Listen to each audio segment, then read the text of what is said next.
Pendant la guerre de sécession, un bataillon nordiste est envoyé en reconnaissance vers l'ouest. Perdus dans une nature sauvage, les soldats s'interrogent sur leur mission et le but de leurs existences. Les damnés est un premier long métrage militant dont le message n'a pas échappé aux spectateurs d'Auvillers.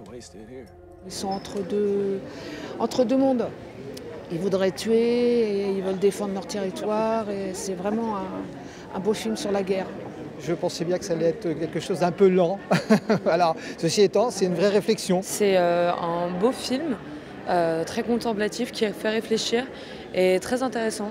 Ça fait longtemps que je n'avais pas vu de film sur la guerre de sécession, donc c'était important aussi de... Enfin, c'était intéressant de se remettre dans l'histoire aussi. Our troops are down in New Mexico. It's going to take them at least 2 weeks to get up here. Le film est clairement anti-guerre, mais il est aussi contre la façon dont on montre la guerre dans un certain cinéma très masculin, où la guerre est parfois une seconde chance, pour se racheter personnellement ou encore pour entrer dans l'histoire comme un héros.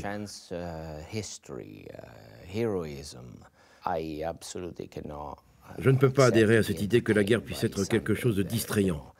La guerre, ça tue des gens.